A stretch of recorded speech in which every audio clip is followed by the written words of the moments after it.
Hello, everyone, and welcome to episode 1 of the Married and Mildly Unhinged podcast.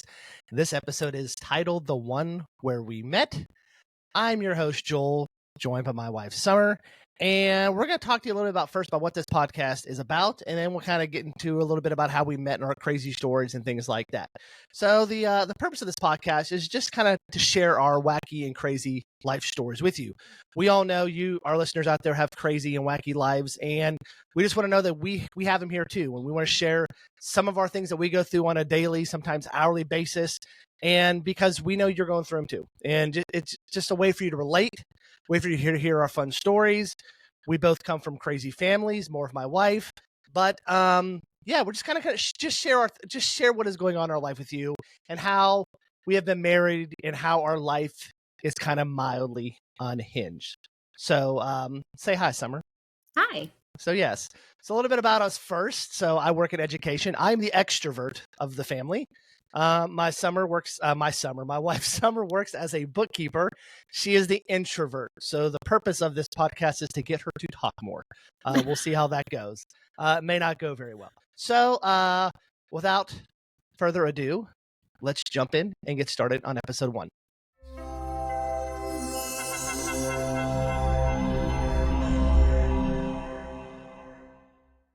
Okay, we are back. Thank you again for joining us today. And don't forget before you leave to hit that subscribe button and notification icon so you'll know when new content drops. Our goal is to release 1 episode a week, probably midweek, depending on our hectic lives and recording schedule. So, like I said at the beginning of the episode, this is titled The One Where We Met, taking a little spoof off for Friends for our episode title. So, a little bit about me. We are located in Little Rock, Arkansas. I am not from here. I was born in Western Pennsylvania, raised in South Carolina, and got to Arkansas because of this little lady right beside me. I work in, like I said, education. She's a bookkeeper, and we're going to tell you a little bit about how we met. So to get started, we have been together. Let me get my notes out so I don't get this wrong. Of course. Because she'll correct me if I'm wrong, like she always does. We've been together for 28 years, so we met in 1997. We've been married for 20. We have 2 boys. One's a teenager. One is in middle school. Actually, one started his job today, so he's off working today. We have 3 golden doodles, which you will probably see prancing around in the background of Summer. She is downstairs. I am upstairs in the man cave. I do another podcast. This is my other podcast setup. So, yes, a little bit about us. So, we actually first got together. We actually lied and told people how we met because not me, but Summer was embarrassed to tell people how we met. Now it's common nature. And actually a lot of people meet how we met nowadays. So do you want to start? Do you want to tell it, Summer? Or do you want me to tell it? You go for it. Oh, that's nice. I'm so excited. So so everyone knows, picture it, 1997, the world is crazy. The internet is taking off. And what took off in 1997? That was good old AOL. You all know that welcome you got mail stuff. AOL took off in 97. So at that time, I guess I can say this. My neighbors don't know this. And I'm actually getting ready to, my old neighbors, they don't actually know this. So I'm getting ready to see them probably in about 2 weeks.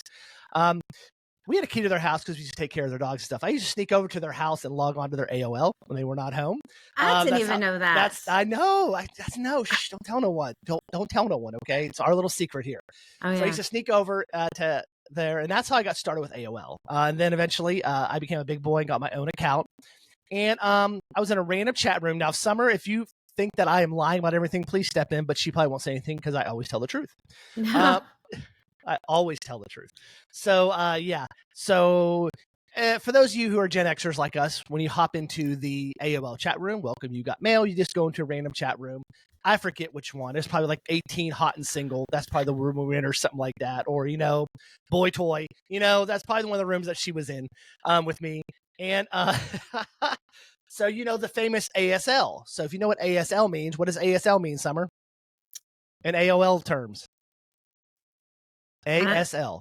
I thought it was age, sex. I don't know what L it means. Location. Oh, location. That's So right. So you put ASL, and if you had a pic, which you had to send by email at that time, you would put pic. So I put ASL pic. Summer responded and said, I want to see your pic. Now she denies this, but I will go to my grave that she was the first one to reach out. So I said, okay. Yes. No. So I sent her a pic. And Summer, what happened when I tried emailing you that pic?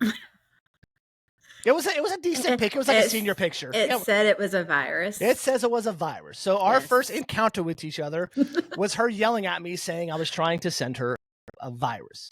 At this time, she lived in Arkansas. I lived in South Carolina. So, we're 13 hours away. So sent her the pic and she finally opened up. And after that, I guess she liked what she saw. Of course, why wouldn't you?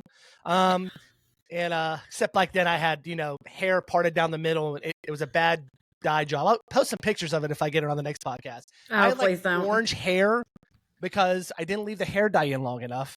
So it didn't go from brown to bleach. It went from brown to orange. And then it was parted down the middle long and very poofy. So it did not look good on me. And I was probably at that time 6'2", 150 pounds. So you could push me over if you wanted to. I was that skinny. And then her mom's cooking did it to me. So yes. So we started chatting. But what is the one thing your dad said to you when you got an AOL, Summer? At the age of 16, at the age of 17, what did he say to you? Military dad. Do not meet anybody on the internet. Precise words were do not meet anyone on the internet. So it was weird because she would actually get on the computer in the same room that they watched TV. So we would talk we chatted online till about 9 or 10 each night. Then she had to get off because I was in college and she was in high school. So she had to go to school. So, so we chatted for about a few months. And then what happened, Summer? Around October of 97. Of October of 97. I don't remember. Maybe we should have talked about what? Did I leave you for a while? Did I stop talking to you for a while? Oh, you did stop talking. So yes. You had mono. Dude, I had mono.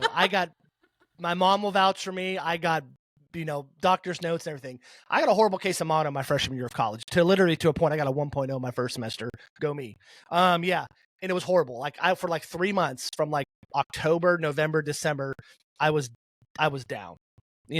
I barely went to school, could hardly swallow. All I wanted to do was sleep all day.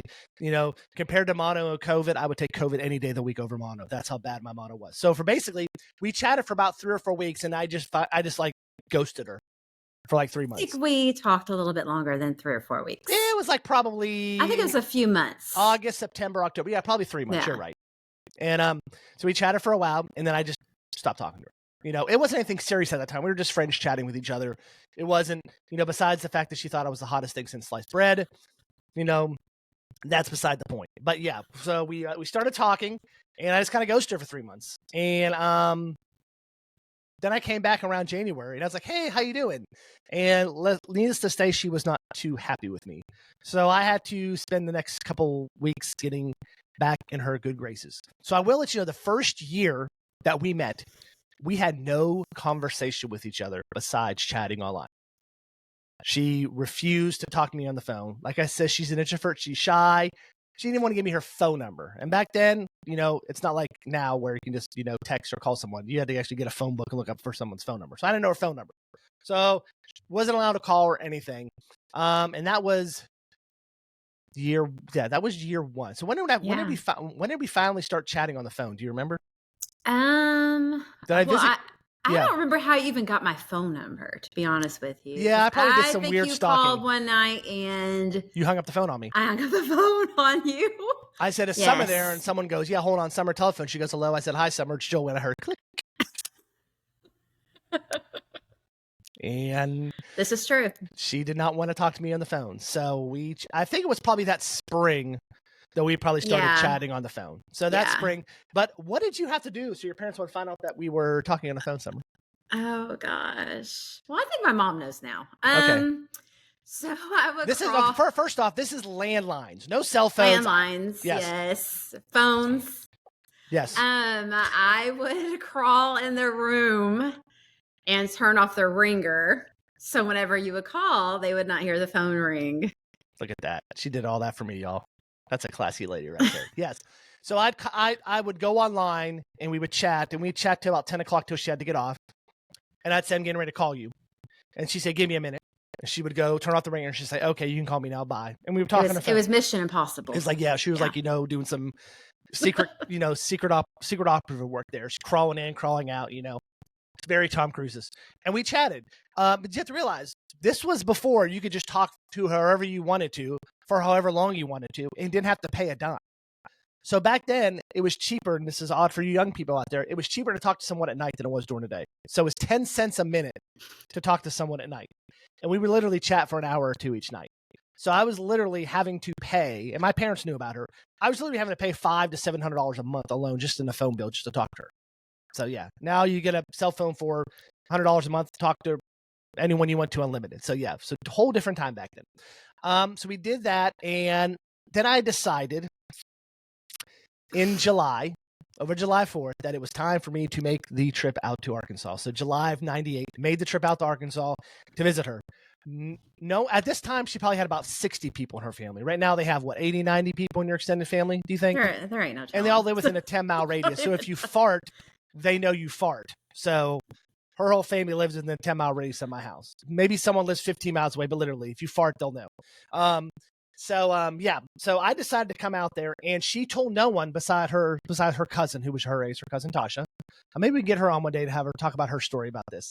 So her cousin stayed at a hotel and called her and said I was here, and she kindly replied, "I am not coming to meet you." So basically, I drove 13 hours for someone to say, "I am not coming to meet you." So eventually, she brought her cousin with her, I believe, correct? Well, I think she came to meet you first. She came. Was it her and her mom came to meet me first? I believe so, yes. So literally her cousin and her mom literally lived like behind the fence of the hotel I was sitting at. Like, could literally hop the fence and go to their house. So I guess she told Tasha what was going on, her cousin. Then Tasha told her mom, Tammy, which was going on. And they decided to come over and make sure I was no creeper or some, 65-year-old man or something like that. So they came over. Of course, I'm witty, I'm charming, I'm good looking. They love me. And that's when Tasha brought me back. And we chatted for a while. And Tasha said, "Hey, let's hop the fence and let's go to my house." So no, we didn't really hop the fence. We drove around and came to her house. And the way Summer's aunt has their house set up, they had an extra bedroom, which was kind of set up like a game room. So it was a futon. Remember, I just drove 13 hours to see Summer. Her parents know nothing about me. They have no idea that I exist in this world. Okay? Nothing. No clue. So Tammy goes over and gets Summer's mom, Susan, and says, "Hey, come on over. I want you to meet someone." So she comes over and says, "Hey, I want you to meet someone." So they walk around the corner. I'm sitting on a futon, I think watching TV or playing video games.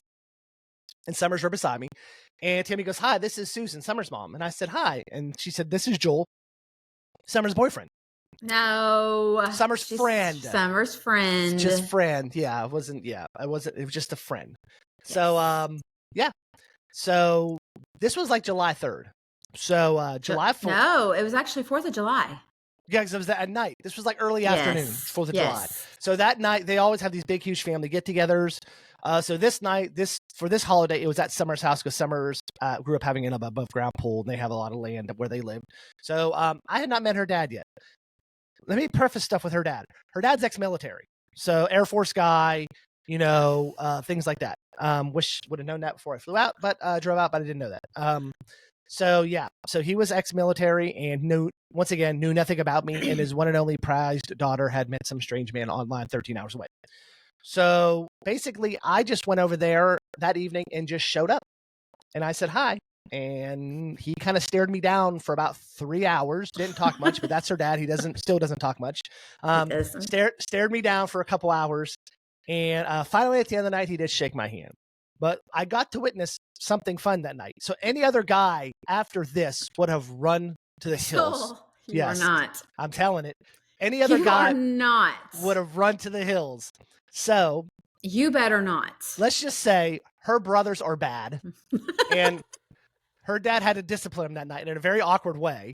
I will not say, I'll respect it, not say what, but yes, it was an interesting event, and I hung around. So I guess after that, he kind of figured it was good because I hung around, because I'll tell you, her family is crazy. We'll have more stories about that later. So that is how we met. And that was in 97 and 98. I finished college in 90. I finished my 2-year college in 98, moved out here in the summer of 99 and finished out here and been out here since. So Summer, let's ask you a question now. Let's get you to talk. What was your first impression of me? Seeing me? Did I lie to you? I didn't lie to you about how I looked or anything. What was your first impression of me? Besides the orange hair, what was your first impression of me? You're tall. Mhm. I can't. And y'all, she's not into tall guys, which is weird. She prefers her guys about 5'7", 5'8". I was 6'2", That so is yeah, not true. it's true. It's not. Yep. I honestly don't remember. She doesn't remember. I made a lasting impression on her, y'all. She doesn't. You have to remember. I mean, I just graduated from high school. Yep, she was a young one. I didn't know what I was getting myself into, and I was scared because I didn't know who you were. Mhm. I told you not to come. You did. You made it quite clear you did not want me to come. And you still did. I still did. To this day, I still don't listen. So that's true. 28 years later, I still don't listen. So yeah, that's the story about us. That's how it all got started. So yeah, Summer, anything else before we kind of wrap up our first episode today? I have nothing. Gotcha. I think you covered it all. You sure I covered it all? Like you tend to do, yes. Gotcha. So yeah, so we are excited just to kind of share, like I said, we're excited to kind of share our life experiences with y'all because, we know our listeners out there and our viewers out there have the same life experiences we do. I think you'll be amazed by some of the things that just happen in our lives throughout the years that we'll talk about with our kids, because we have kids that's one's like me and one's like her, and they drive us nuts. And we're excited to share those stories with you. So thank you for joining us for our first episode, the one where we met. Don't forget to hit that subscribe button and that notification icon before your week. And we will see you on the next episode of Married and Mildly Unhinged. So long, everyone.